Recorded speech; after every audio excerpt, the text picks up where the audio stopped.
여러분 안녕하세요. 광주교육대학교 교육학과 교수 박남기입니다. 이 시간에는 실력의 배신 제4장 세 번째 강의입니다.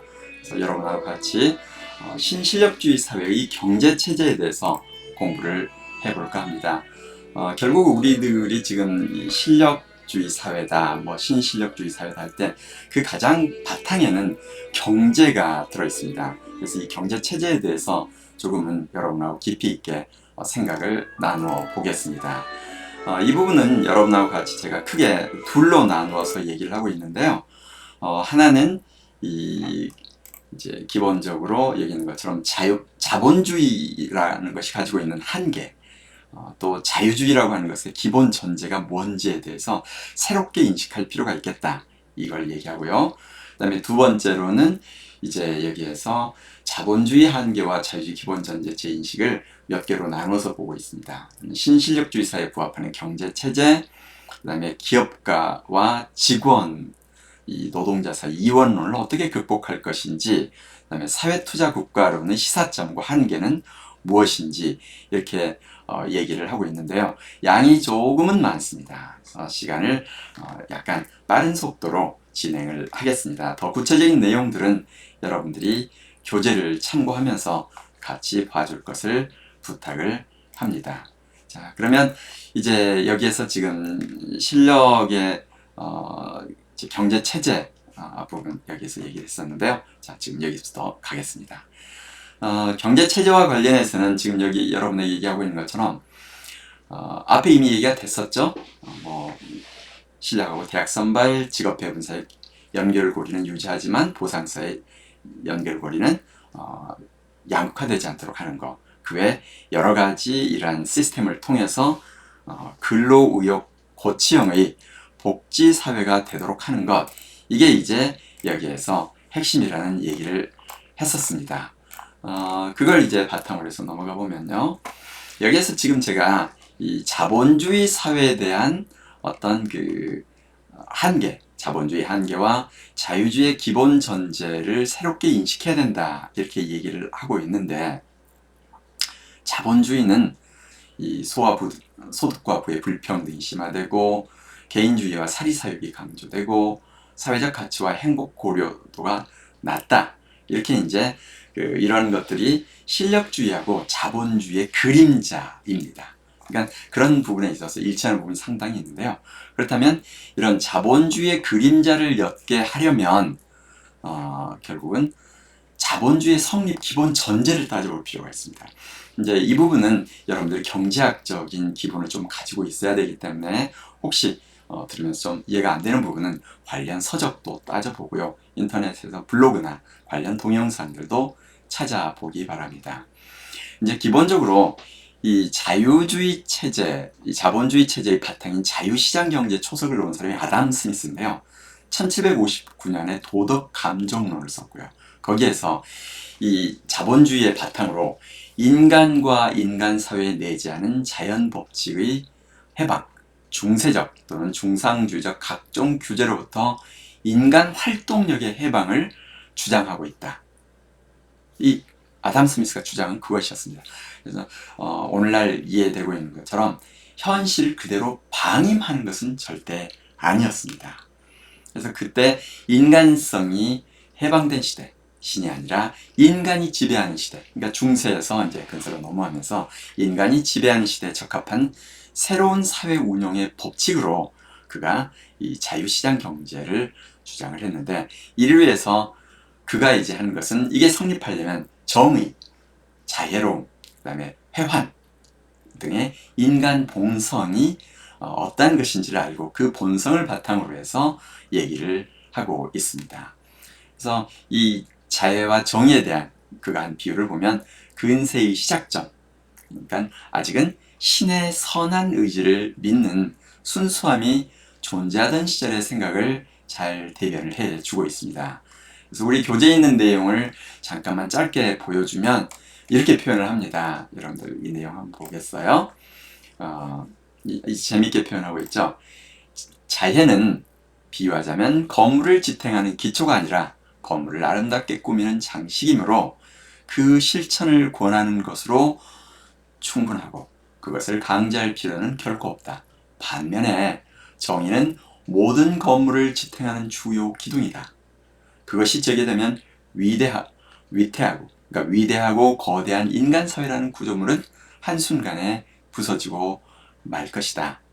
근데 다행히 조물주는 인간의 가슴 속에 악행에는 악한 응보가 따른다는 인식, 정의를 위협할 때 가해지는 응분의 처벌에 대한 공포를 인간 사회의 위대한 파수꾼으로 심어주었다.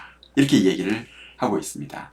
그래서 아까 얘기한 것처럼 이것은 바로 이 근세 초기에 나타나는 겁니다. 그래서 여기에서 아담 스미스는 공감의 원리를 주창하는데요.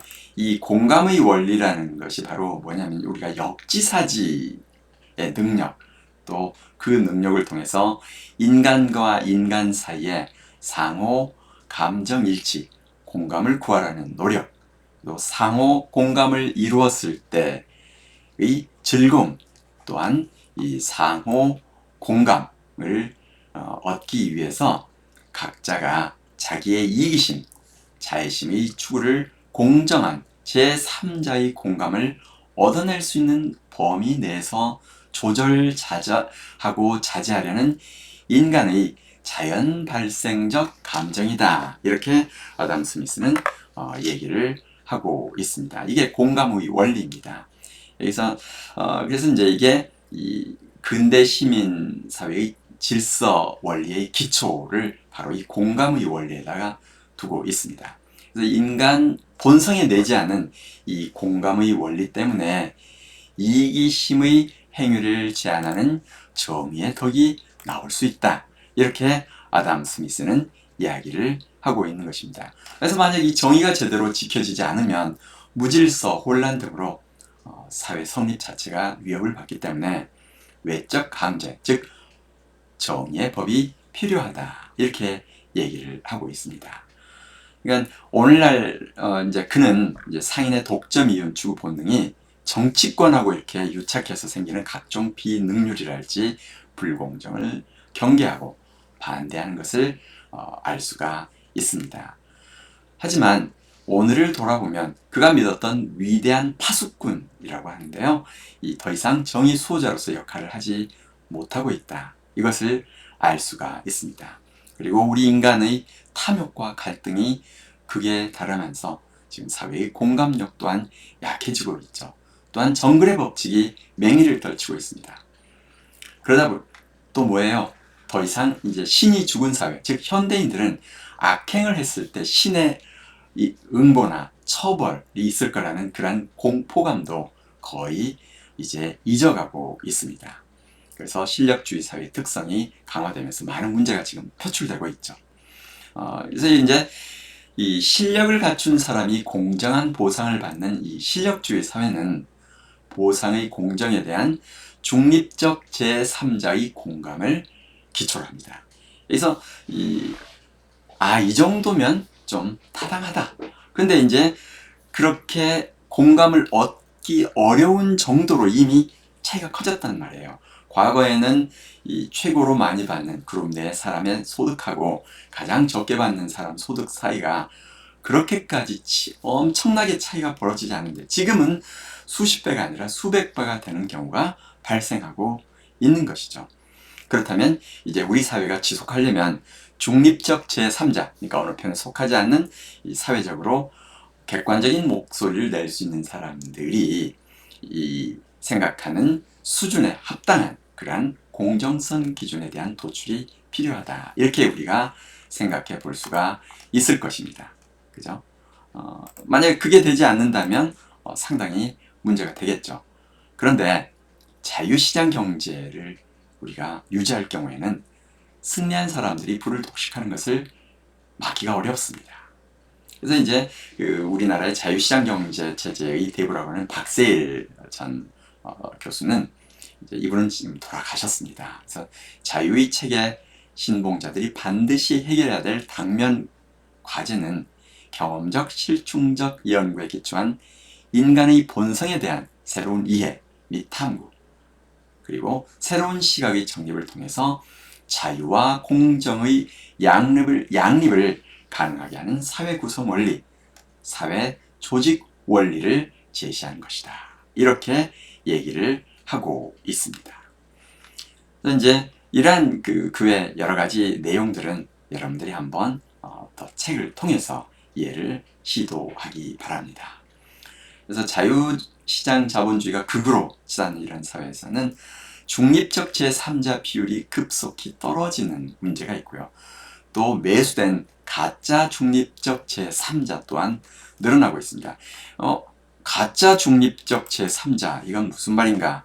그러면은 여기서 이 밖으로는 시민의 자발적 모임으로서 보다 공정하고 아름다운 세상을 만들기 위해서 결성된 시민단체라고 이렇게 표방을 하는 거죠. 이러한 시민단체는 우리가 말하는 중립적 제3자라고 할 수가 있습니다.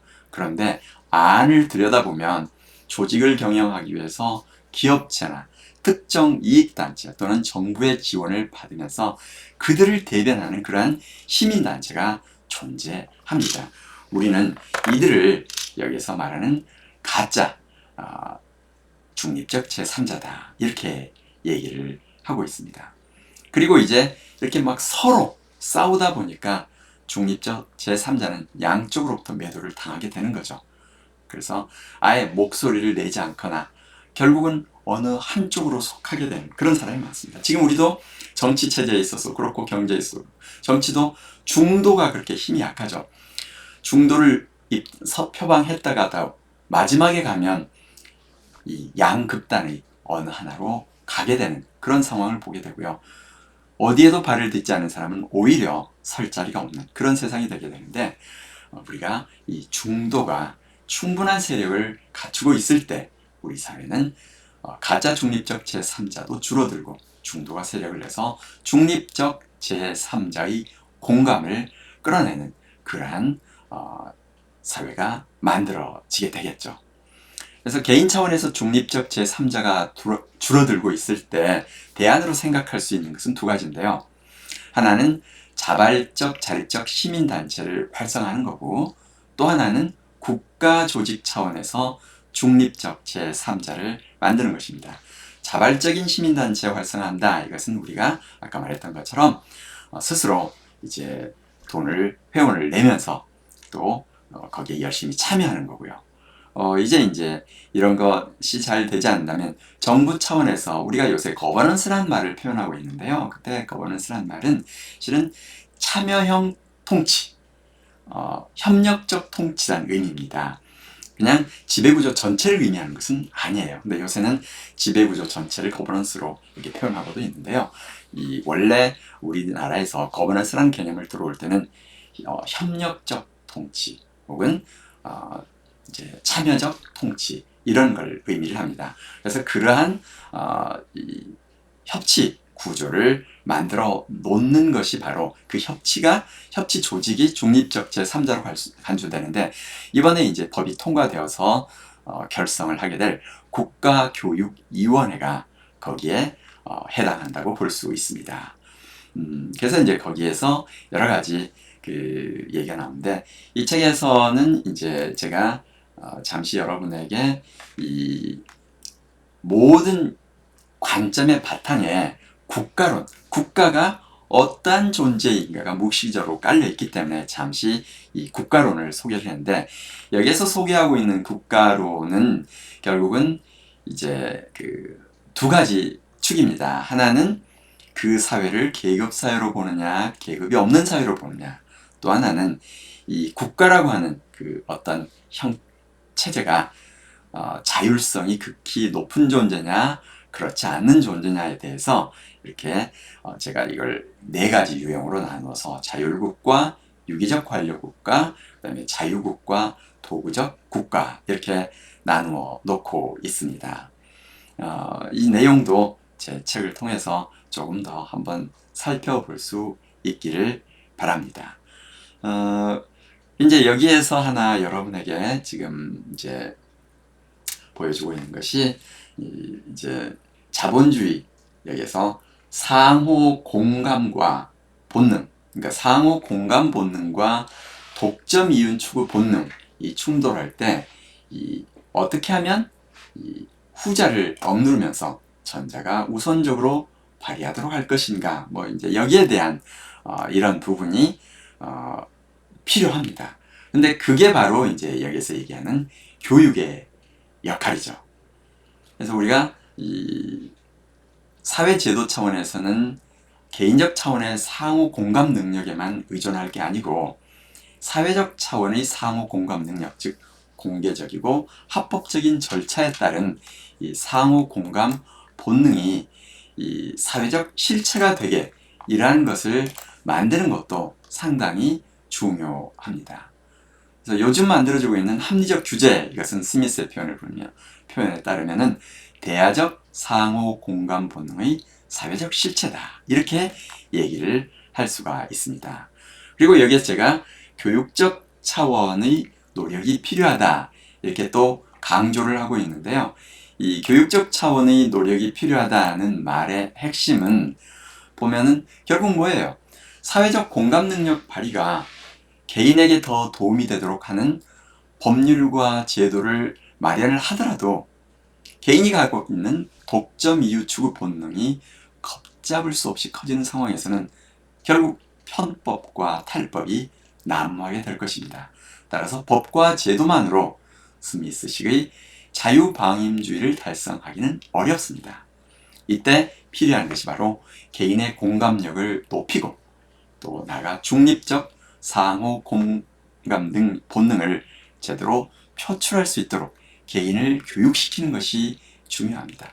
결국 교육이 길러줘야 될 중요한 역량의 하나가 바로 여기에서 중립적 상호 공감 본능을 제대로 표출할 수 있도록 길러주는 것, 이렇게 생각해 볼 수가 있을 것입니다. 그 다음에 이제 신실력주의 사회에 그렇다면 부합하는 경제체제는 무엇일까? 이걸 여러분들이 같이 생각해 볼 수가 있겠죠. 제가 여기에서 여러분에게 그 부합하는 경제체제로 지금 제시하고 있는 것을 보면 필립 코틀라가 말하는 부유층 설득에 관한 것, 근로의욕 상실을 보완하는 것, 그 다음에 사회적 국가, 그 다음에 거기에서 교육의 역할까지를 설명하고 있는데요. 이걸 빠른 속도로 얘기를 하고 해 보겠습니다.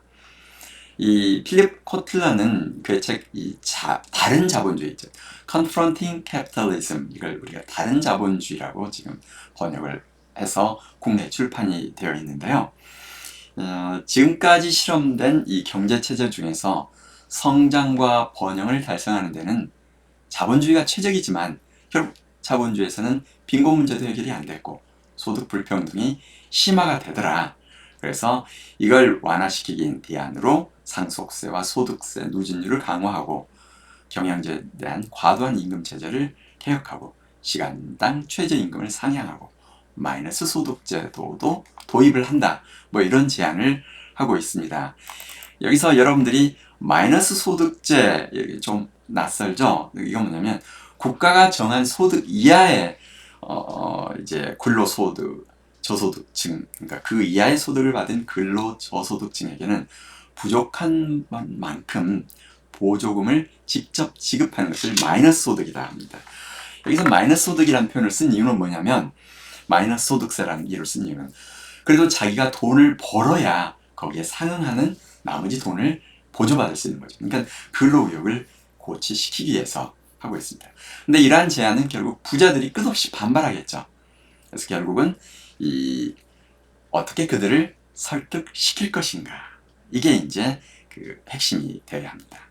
근데 이 부자들을 설득하는 게 보통 쉬운 게 아니죠. 그래서 여기에서 이 코틀러는 어쩌면 계획적인 독재 경제 같은 극약 처방이 요구될지도 모른다, 이렇게 주장하는데 제가 볼 때 이건 민주자본주의 국가에서 대안이 될 수는 없습니다. 그래서 그가 제시한 대안이 이제 그가 얘기한 것처럼 그렇게 되면 좋겠지만 실현 가능성이 없습니다. 그래서 이것을 TBU 전략이라고 하는데요. True but useless. 그렇게 되면 당연히 좋겠지만 실현 가능성이 없는 TBU 전략이다. 제가 이렇게 비판을 합니다. 그래서 코틀라가 제시한 제도 개혁 방안이 실현되도록 하려면 그가 제시한 부유층 설득 혹은 독재 경제가 아니라 제3의 길, 즉 교육에서 답을 찾아야 한다. 이게 교육학자인 저의 주장입니다. 이 복지경제 체제하에서는 상호 신뢰, 그 다음에 탄탄한 사회적 기반을 갖춘 도시형 소규모 국가가 아니라면, 즉 여기서 말하는 유럽의 그 조그만 국가들이죠. 근로의욕 저하와 필요한 재원 마련이 아주 심각한 문제로 대두가 됩니다. 그래서 결국은 이 근로의욕 상실을 보완하기 위한 방안, 그래서 환불성 세공제 혹은 공동결정 혹은 노동자 중심 기업, 보편적 저축계획 수립, 이런 것들을 제가 책에서 얘기하고 있는데, 이 내용도 책에 각주로 달려 있으니까, 미주로 돼 있어 상세히 되어 있으니까 여러분들이 한번 살펴보기 바랍니다. 그 다음에 피케티는 21세기 자본, 여기에서 의료, 교육, 연금 등 인간 생존과 관련된 기본적 사회 권리, 이 사회권에 대한 폭넓은 합의가 존재하는 이 유럽식 사회 모델인 사회복지국가, 이 유럽형 복지국가를 사회적 국가, 이렇게 얘기를 합니다.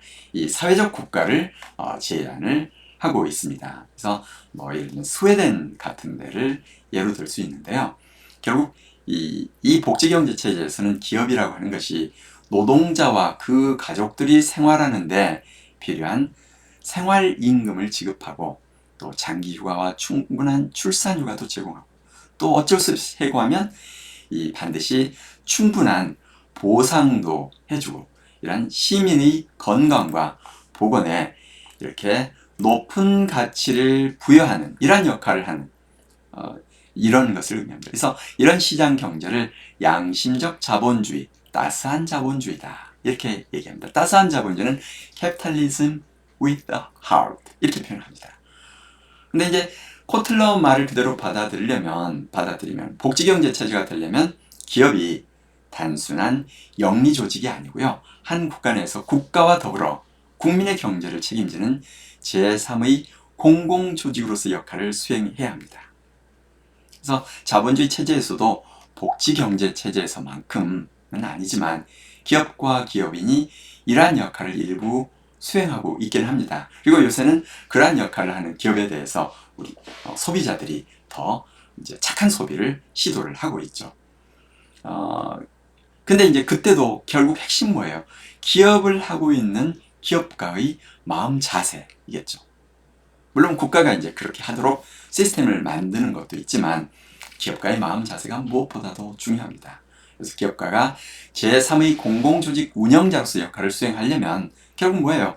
어려서부터 교육을 통해서 미래 기업가의 마음속에 그러한 꿈과 희망을 심어줘야죠. 그러니까 현재 국가공무원이 되어서 공공기관에서 국민 전체 행복을 위해서 노력하는 방법도 있지만, 우리는 지금 이제 시장으로, 기업으로 갈 때는 내가 거기서 돈을 잘 벌어서 내가 잘 살아야겠다, 이런 생각도 있지만, 실제로 그 기업이 중요한 역할을 하잖아요. 그런데 여기에서 기업이 제3의 공공조직이다, 이런 인식을 갖고 기업가도 그런 역할을 하도록 하려면 결국 기업가의 인식전환이 필요한데요. 기업가만이 아니라 노동자들의 인식전환도 되게 중요합니다. 그래서 지금부터는 이 노동자의 인식전환에 관한 부분도 함께 생각을 할 텐데요. 원래 제가 강의를 20분 단위로 끊어서 하는데, 이 부분은 조금 강의를 길게 하겠습니다. 왜냐하면 경제체제에 관한 얘기니까 그냥 이어서 계속 하도록 할게요. 여기서 지금 이제 기업가 혹은 자본가하고 직원 혹은 노동자 이원론을 극복하는 게 필요하다. 그래서 제가 상세히 여러 가지 얘기를 해 놓고 있습니다. 실제로 보면요, 우리들이 어떤 이제 직장에서 기업가로, 그러니까 노동자로 근무하다가 혹은 공무원으로 근무하다가 창업을 하는 사람 얘기를 들으면, 자기가 노동자로 근무할 때는 월급날이 잘 안 오는데 사주가 되고 나니까 월급 주고 나면 그 다음 주 또 월급이 날이 돌아와서 너무너무 힘들고 스트레스가 보통이 아니다. 그리고 기업은 어때? 항상 대기업만이 아니라 중소기업만이 아니라 대기업도 초경쟁 상황에 있는 것이죠. 늘 많은 기업들이 도산을 합니다. 이 보스턴 컨설팅 그 그룹이 1950년 이후에 이 상장 기업을 35,000개를 분석을 했는데요. 기업의 평균 수명은 한 30년 정도. 그래서 10년에 한 개 정도로 사라지게 됩니다. 세계 중에 한 개는 5년도 못 버팁니다. 그래서 이러한 상황, 그래서 탐욕과 이러한 상황이 복합적으로 작용을 해서 기업가들은 늘 불안해하면서 부를 축적하려고 합니다. 오늘 이윤이 많이 남았다 하더라도 어느 순간에 무너질지 모르거든요. 이제 이러한 기업가의 고충이 있는데, 이 아인랜드라는 사람이 써놓은 아틀라스라는 책이 있어요. 거기에 보면 기업 경영자들이 워낙 세금과 이 정부 규제가 심하니까 아예 문을 닫고 사라져버려요. 그래서 이제 여기에서는 무력으로 생산자의 재산을 빼앗는 약탈자, 그 다음에 생산을 하지 않으면서 남이 벌어놓은 돈을 요구하고 세금으로 재산을 빼앗는 불황자, 이런 사람들 때문에 이 사회가 파괴되어 간다, 이런 측면의 이야기를 하고 있습니다. 근데 이제 물론 다른 측면에서는 심각한 빈부격차가 사회를 파멸로 이끌 거다, 이렇게 경고하기도 하죠. 그래서 한쪽에서는 약탈자와 불황자 때문에 사회가 파괴될 것이다, 이렇게 주장을 하지만, 다른 한쪽에서는 또 이러한 심각한 빈부격차로 사회가 파괴될 거다, 이런 주장이 나온다는 말이죠. 그래서 결국 뭐예요?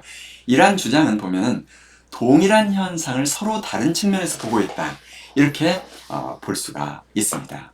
그래서 기업 경영자들의 눈에는 이 불법적으로 혹은 합법적으로 재산을 빼앗아가는 세상 사람들이 약탈자 혹은 불황자로 보이니까 벗어나고자 하고요. 그 다음에 이 물리적인 형태로 존재하는 재산을 포기하기가 힘들기 때문에 로비를 통해서 이를 지키려고 하고요. 그렇지만 사회 일반인들 눈에는 뭐예요? 기업 경영자를 포함한 이러한 슈퍼 리치들이 전부 다 불법, 편법, 탈법 수단을 동원해서 자신에게 돌아갈 소득을 빼앗아간 도둑으로 보인다는 말이죠. 근데 여기에서 하나 이제 우리가 눈여겨볼 게 있습니다. 기업가들의 눈에 이 사회 구성원들의 행동이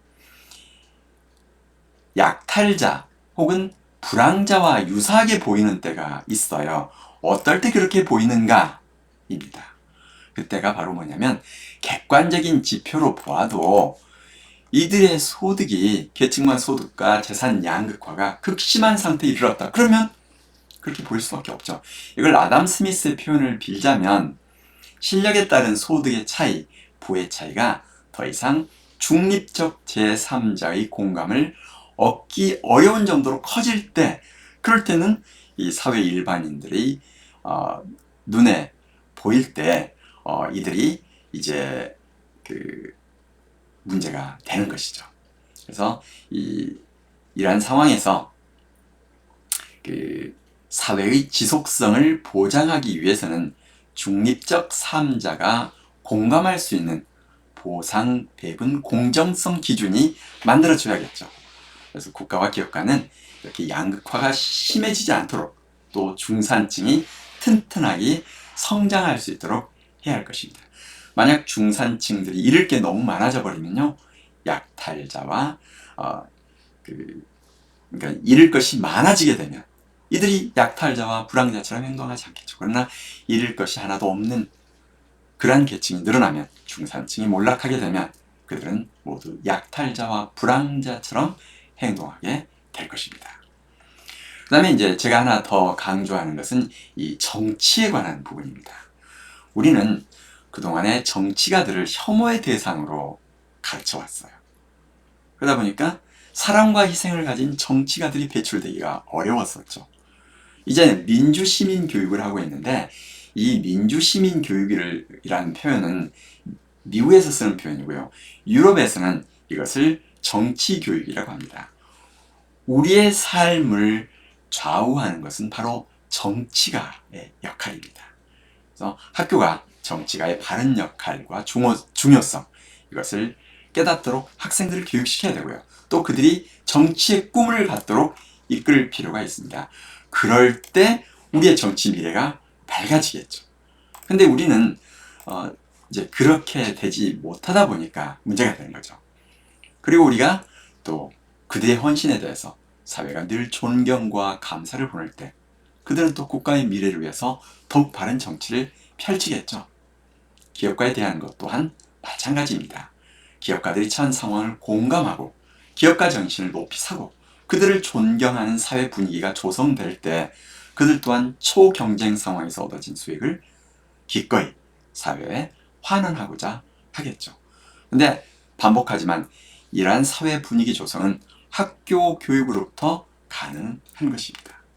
그래서 학생들에게 기업가 정신, 여기서 이제 기업가 정신을 할 때 기업가를 우리가 보통 좀 착각을 하게 되는데, 여기서 기업은 일으킬 기자를 씁니다. 그래서 저는 여기서 창업가 이런 표현을 창업 정신 이렇게 표현을 하는 것을 권장합니다. 그래서 창업 정신, 그들의 헌신을 이해하고 스스로도 그러한 존경을 받는 창업가가 되도록 교육시키는 것이 바로 학교의 몫이죠.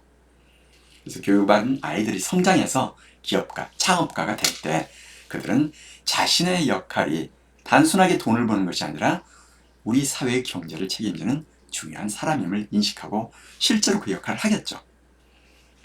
오늘날 우리 사회의 모습을 보면 꼭 마주보고 달린 기관차 같아요. 이것은 사회 파멸을 가져옵니다.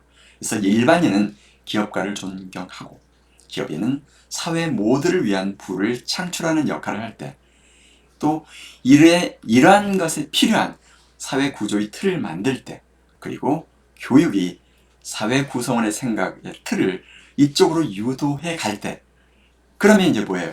마주가는 기관차가 아니라 방향을 틀어서 두 대가 하나로 합치돼서 엄청난 위력을 발휘하면서 나가는 큰 동력을 가진 그러한 미래를 향한 기관차가 되겠죠.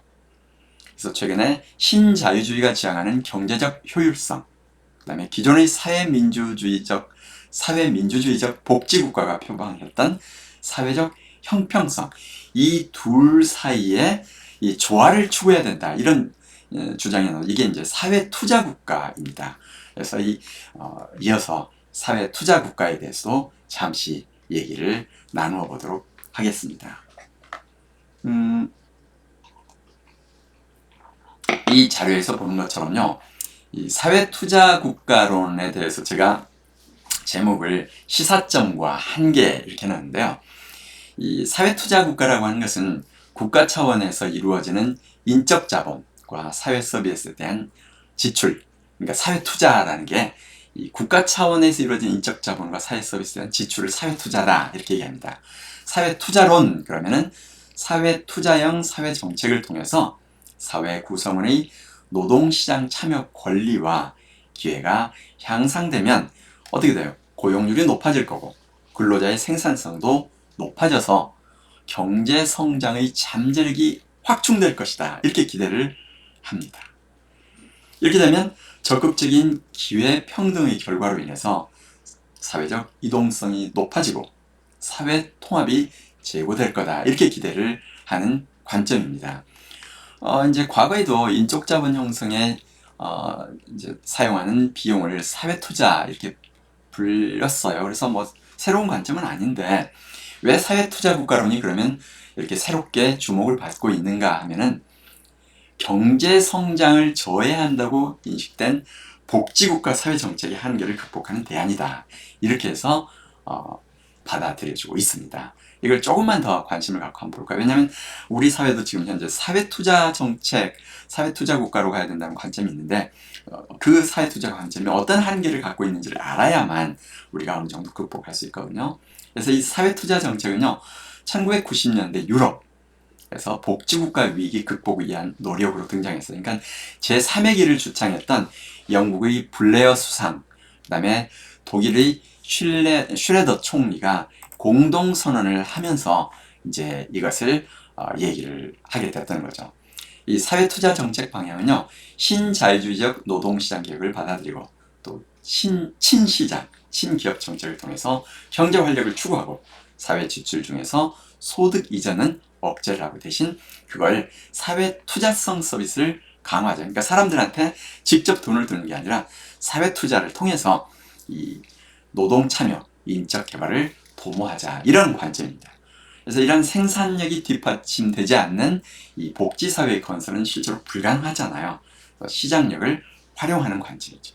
그래서 사회권, 이것은 국민의 권리인데, 이런 사회권은 책임을 동반한다, 이란 전제가 있어요.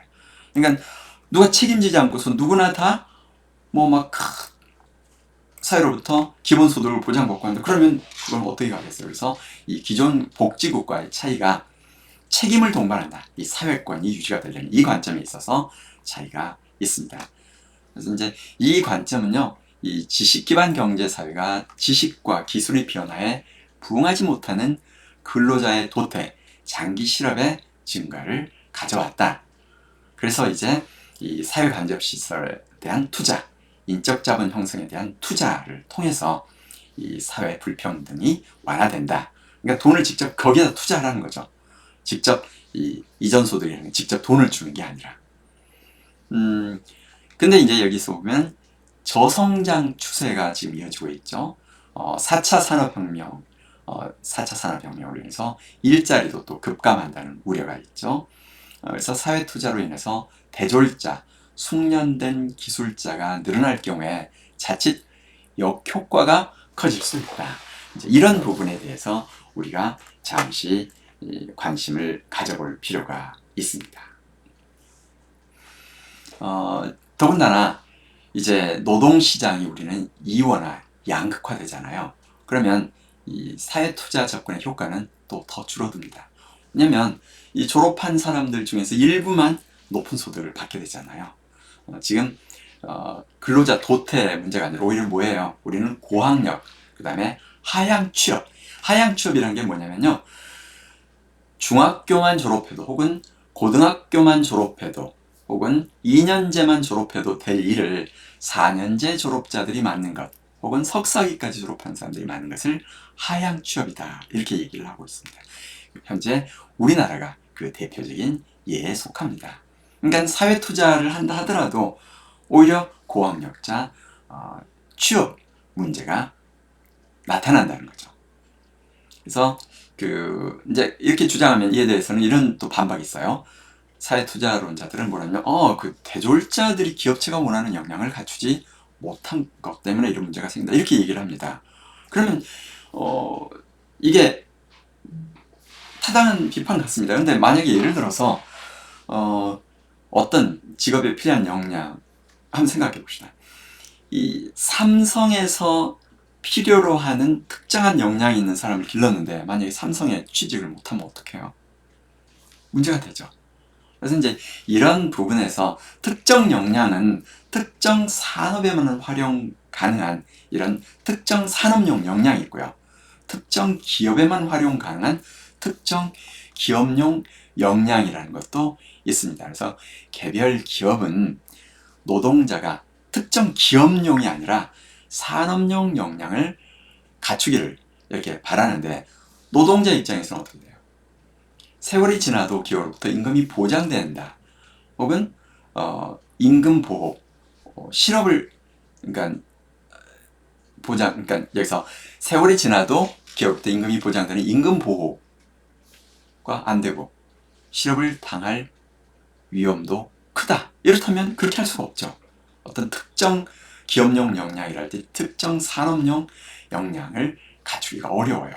그런데 이런 걸 보호해주는 실업 보호가 전제가 된다면 이제 상황은 좀 달라지겠죠. 이렇게 실업 보호가 된다면 사람들은 특정 산업용 역량 길러도 돼요. 근데 실업 보호가 되지 않는다면 사람들의 입장에서는 그것만 했다가는 문제가 되겠죠. 그래서 오히려 실업 보호가 전제가 되지 않을 때 일반인들의 입장에서는 특정 산업이나 특정 기업의 역량을 갖추는 게 아니라 일반 기술을 갖추는 것이 더 유리하게 되는 거죠. 따라서 사람들이 기업체가 아무리 뭐라고 하더라도 그걸로 갖다가 안 될 것 같은 문제가 되니까 오히려 대학에서도 일반 역량을 기르는 쪽으로 갈 수밖에 없었다, 이렇게 설명을 하는 것이죠. 그래서 특정 역량을 기르는 쪽으로 가도록 하려면 물론 이제 계약형으로 아예 처음부터 채용해 준다고 해서 기를 수 있는 방법도 있지만, 그게 아니라면 이러한 이 실업 보호가 전제가 돼야 된다. 그래서 스웨덴이나 독일에서 특정 역량 연마하는 직업교육 선호도가 상당히 높아요. 그것은 잘 발달된 복지 제도가 바탕에 있기 때문에 그렇다, 이걸 우리가 이해해야 합니다. 그래서 이렇게 기회 평등만이 아니라 복지 제도도 잘 갖춰져야만 특정 산업용 역량을 길러주고자 하는 이런 사회 투자론적 관점, 이것도 설득력을 갖게 될 것입니다. 근데 이제 사회 투자론자의 바탕, 이들 주장 바탕, 보면은 불평등의 원인에 대해서 이 사람들은 보정 여부를 달리해야 된다. 그러니까 왜 불평등이 발생했나? 어떤 사람 돈을 많이 벌고 어떤 사람 돈을 못 버나 이런 결과가 되는 게 왜 그런가? 그 원인에 따라서 지원을 달리해야 된다. 이게 사회 투자론자의 생각이 바탕에 깔려 있어요. 그래서 이 사람들이 불평등의 원인으로 제시하고 있는 걸 보면은 지금 이 사회적 차별, 사회 경제적 여건의 불평등, 그 다음에 자연적 우발성에 따른 불평등, 그 다음에 성실성과 삶의 방식에 따른 차이, 이 네 개 중에서 이 자유주의자들은 사회적 차별의 제거, 그러니까 사회적으로 남자 여자의 차별 혹은 뭐 여러 가지 인종차별, 이런 사회적 차별만 제거하면 된다, 이렇게 이제 얘기를 합니다. 근데 사회 투자론자들은 이런 생각을 해요. 사회 경제적 여건의 불평등에 우리가 개입을 해서 이 저소득층 가정의 아동과 청년, 그리고 여성의 기회평등 기반을 확대하고 나아가서 우발적인 평등에까지 개입을 해서 장애인을 포함한 여러 사람들에게 보다 적극적인 삶의 기회를 줘야 된다. 이게 이제 사회 투자론자들의 관점입니다. 그러니까 이들의 관점을 보면 기회평등을 보다 적극적으로 그러니까 제거하자, 높이자, 이렇게 주장을 하고 있습니다. 근데 여기에서 성실성과 삶의 방식 차이로 인한 불평등을 보정해 주는 것에 대해서는 이 사람들, 사회 투자론자들은 찬성하지 않습니다. 이것은 개인적인 책임에 따른 불평등이기 때문에 개인들이 책임을 져야 된다. 그렇지 않고서 어떻게 우리 사회가 굴러갈 수 있겠느냐, 이렇게 얘기합니다. 어때요? 사회 투자론자들의 주장이 상당히 타당해 보이죠. 그런데요, 약간 깊이 들여다보면 우발성에 따른 불평등이 아닐 경우에 개인이 성실하지 못해서 차별을 받는 것으로 간주를 해가지고 불평등을 용인해야 된다, 이렇게 주장하는 게 돼요. 그러니까 무슨 말이냐면 실력주의 사회의 기본 가정이 뭐였죠? 개인 노력 무한 가능론, 개인 무한 책임론이었잖아요. 결국 사회 투자론자들은 상세히 들여다보면 결국은 네가 노력을 안 해서 그렇게 된 거다 하는 개인 무한 책임론을 바탕에 깔고 있고요. 아니면은 그러니까 개인 노력 무한 가능론, 그러니까 네가 노력만 하면 된다, 이것을 깔고 있는 것을 알 수가 있어요. 그리고 또 뭐예요? 보면 자본주의, 이 자유시장, 이 많은 문제를 가지고 있죠. 실패를 거듭하고 있죠. 그런데 이 사회 투자론자들은 기본적으로 시장이 제대로 작동하고 있다, 이렇게 가정을 하고 있습니다. 그래서 약간 현실과 동떨어진 주장이다, 이걸 알 수가 있죠. 아무튼 그렇다 하더라도 기회의 평등을 보장하는 재분배 정책의 설계 그리고 시행에 있어서 이 기회는 반드시 책임을 동반하게 된다. 그 다음에 재분배는 나태함이 아니라 근로를 보상하는 원칙이다.